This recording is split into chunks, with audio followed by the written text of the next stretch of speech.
get over this, I'm not paying. And she was like, you have to pay. And I go, I don't have to do anything. She goes, excuse me, of course you have to pay. And I go, I'm an immigrant. I'll just leave your country. And she goes, okay, $400. And I go, sold. So that's how you get affordable healthcare in this country. Threatened to leave. Glad that you've been to Ireland. Oh, wait, great, in the back. Oh, there's loads of people who've been to Ireland. Okay, wait, hold on. In the back, where have you been in Ireland? Killarney. Okay, yeah, you went and kissed the stone that everybody leans on. Love that. Did you actually kiss it? We didn't go there. Oh, okay, you went to Killarney, but you didn't go to... It's such lies. What did you do in Killarney? Gap Dunlow. You what? Gap Dunlow. He's just like speaking a different language to me now. It's like, I honestly, I don't know what Gap Dunlow is, but I'm excited to learn about it after the show. What about yourself? Where did you go? Dublin and the cliffs of O'Hare. Yeah. Oh yeah, great. And you didn't kill yourself. That's amazing. Yeah.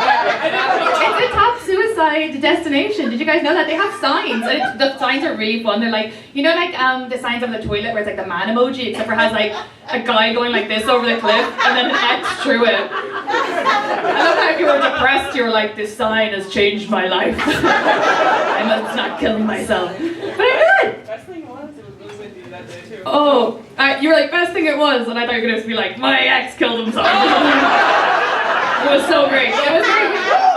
It's very windy here. I got out of the lift yesterday and it fucking blew away. Jesus Christ.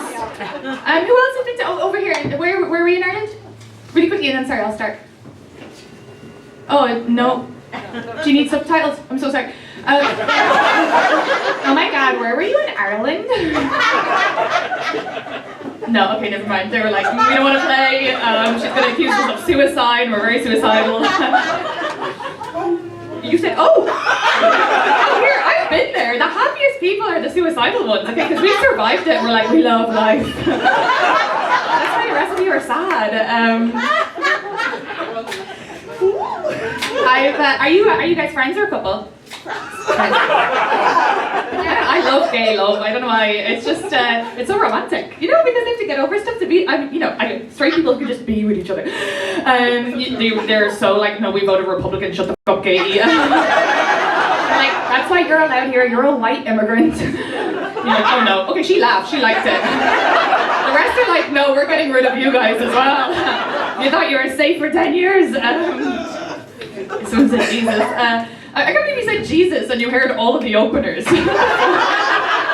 I was surprised that no one had said something right. I was counting it. I was like ableist, fat shaming, sexist, penis. I think someone, or maybe that was last night, someone talked a lot about their penis. Which is crazy because I was an art teacher for a little while. I went to art college. I like literally have art teacher vibes, don't I? Yeah, okay. But I hated it because the boys would always call me over and be like, Miss, look at our dolphin. And it was always a penis. Like, this is not for me, and then I've spent the last 10 years listening to men graphically talk about their penis, so. But it's okay, it's fun, you know. Wait, what did you say? They have nothing better to talk about. Oh my god, these girls are lesbians. You might not know it yet, but I mean, all the women we wish we were. That's how we know it's not a choice, because you're like, I would definitely be, right? Yeah, I tried it once. I tried it on Hinge, because I wasn't attracted to men for a while, but it was just because it was a lot of horrible men. It's New York City, so, you know, New York City is just... But so I tried it on Hinge, and there's nothing worse than when a girl leaves you unread. I was like, no, it's not for me. So I'll never explore that side. No, but I am from Ireland. I was gonna...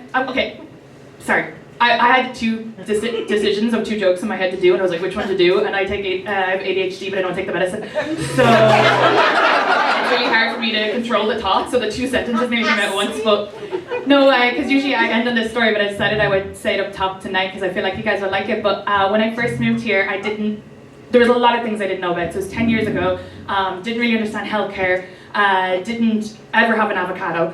And I remember the first time people tried to feed me avocado, the girls put it on a slice of toast, and I was literally like, what the f*** is this green stuff? Why do you have green jam in this country? But then when I ate it, I immediately turned into a white American woman. I was like, well, this is my face all the f***ing time. What is this? So then I went out and tried to buy one, which is a ridiculous experience if you've never seen avocados before in your life, okay? I tried to bring it home and open it up, but I didn't know how to, obviously, because they don't fucking come with instructions. So I tried to open it with a butter knife, the safest of the knife. Someone's shaking in the back, that same thing happened to you. Oh my god. I stabbed myself so hard with the butter knife. There was blood everywhere, okay?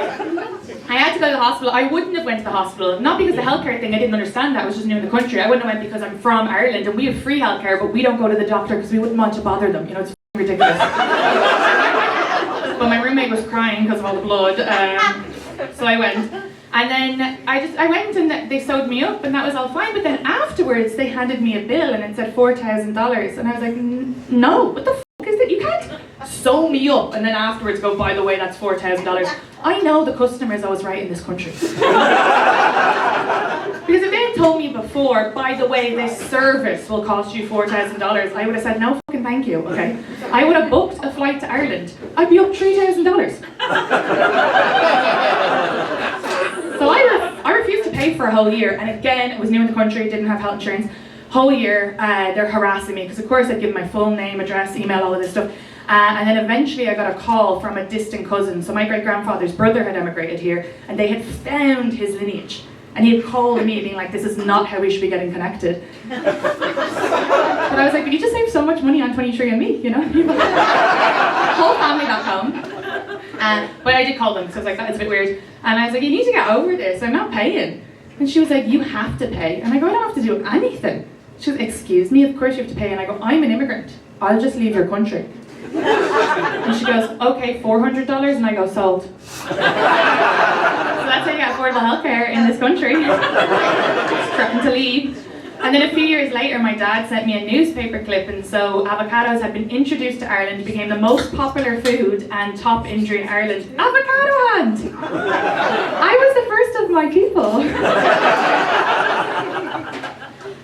When I moved here originally, I had a choice between here and a few other places because it was originally for art, and I kind of thought a lot of the other places were like, they didn't speak English, it was a different language. I'm really bad at languages, so I was like, I'm going to go to the country that speaks English, which was your country, because that would be so easy for me. But I found out very quickly, I don't speak English. Because anytime I would talk to an American, after a few minutes, they'd go, oh my god, your English is so good. And I'd actually like, oh, thank you so much, it is my holy language. That's fun. There obviously is an Irish language. Really quickly before I even tell this, clap if you know about the Irish potato famine.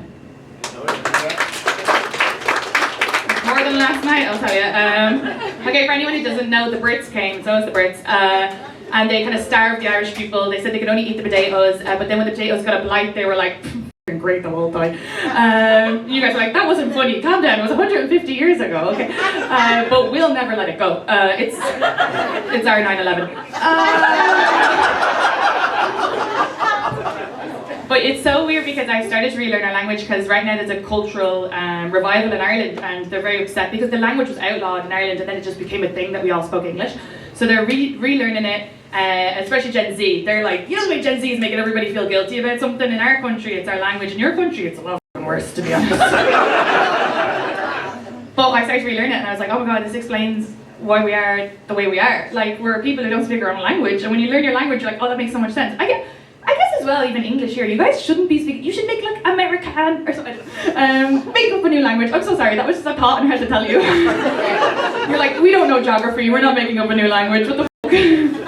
You guys are like, that's so rude to say you don't know geography. I don't know geography either. I don't know where the fuck I am, so I don't judge you. You could be like, you're in France, and I'd be like, okay. I just got on 2 planes, and it's very cold outside, it looks like Russia. So, seriously, you guys hate Russia, but there's Russian vibes here, right?